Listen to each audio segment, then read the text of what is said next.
Hi guys, happy Thursday. I hope you can hear me because this is like the fourth time that I've filmed this video because my computer didn't have enough space, blah blah blah. But today we're going to talk about social media and how and why that is such an integral part of this business. So, unlike personal training or being like a formal nutritionist, we're not confined to one region or an office space or a gym, which is really cool because it like literally makes your possible audience of customers and people to work with like endless, which is so awesome. So I know we said this yesterday, but if you have a fitness Instagram, you literally are coaching, but you're not getting paid. So I hope that you guys especially pay attention to this video because you are pretty much already doing what we do. If you just have a normal Instagram, same thing, you're like halfway there. So the two main social media platforms we use are Instagram and Facebook. And the reason that we use social media is you know the obesity rates in America. There are so many people in so many communities across the country who don't know people in real life that would ever introduce them to programs like these. And that's why these programs are often advertised on infomercials, because there's so many people that would see an infomercial that wouldn't have someone to talk to. So I was really hesitant about coaching and everything when I signed up because I saw infomercials about it, and I was always like, infomercials are gross, and I don't know, I didn't like that. But it makes sense because there's so many people that would never otherwise learn about it. So social media is just another way to reach more and more people, different age groups. So basically we find a brand for ourselves. For me, I'm a student, I'm a vegan, I like oatmeal, and I take like workout pictures. So you pick like 3 or 4 things that you consistently post every day. My coach, Sammy, Short Girl Fitness, she pretty much only posts pictures of herself in Nike clothes, just like doing an athletic pose, and that's become her brand, which basically means that people come to your page or feed every day and they know that they're going to see the same type of post. And once people are expecting the same thing, they'll listen more to what you have to say. So normally on Instagram, we only post like once a day, which is so easy.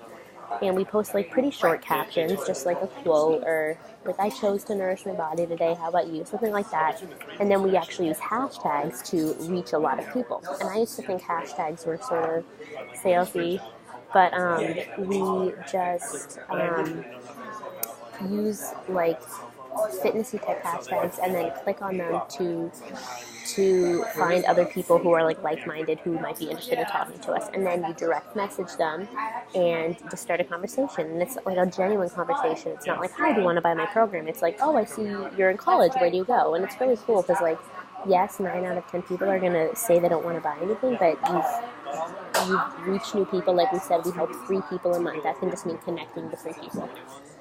So that's like the biggest thing with Instagram. Eventually, we make Facebook like pages. And the nice thing about Instagram is it can be completely private. So for the first 4 months I coached, nobody knew I was a coach because I didn't want people to know from my high school. So that's really nice. But eventually, if you create a fitness page on Facebook, that's when you're really going to start reaching out to tons and tons of people. There's so many girls from your high school and your college and family friends who you probably don't even know but would like see your posts and just realize that you are someone they could talk to. I've had some success with Instagram and I've met some really cool people, and it's fun, gaining followers and building a brand, but I've met the most genuine people on Facebook, and I've had people who I talked to once in high school reach out to me and say they want to talk, which is really cool. So for Facebook, like I said, we have a like page, but then we also do these things called challenge groups and free groups. So basically a challenge group is you get a group of even just like 2 or 3 people who decide they want to do one of the fitness programs together, and you put them all in one group on Facebook. And you basically just like check in with them every day and make sure they're keeping up with the program, or post a quote or ask them questions. And it's like a little virtual support community, which is so cool. I've tried to do workout programs in the past by myself, and it never worked out. But if you know that there's other people in your shoes doing it with you, you want to stay committed.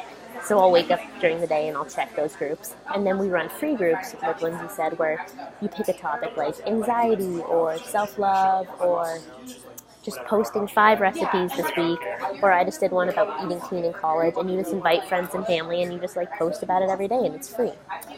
So on Facebook, it's nice. We post a couple times a day on Facebook, but you don't have to edit the post. You're just posting whatever you want, like a picture of your coffee or your dog, and people just see that you're like a real, genuine person. So I think that's all I have to say about social media.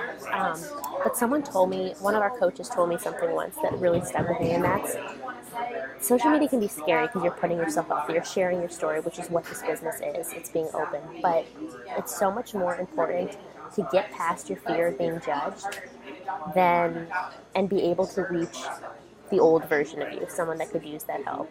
That matters so much more than a stupid. I've had boys from my high school unfriend me on Facebook. Like, so what? You know, it's so much more worth it to be able to reach people through social media than to be scared of being judged. So I hope that makes sense. Comment below with any questions, or if you have an Instagram, comment below what the name is. And tomorrow we'll be answering all your questions in our Q&A video.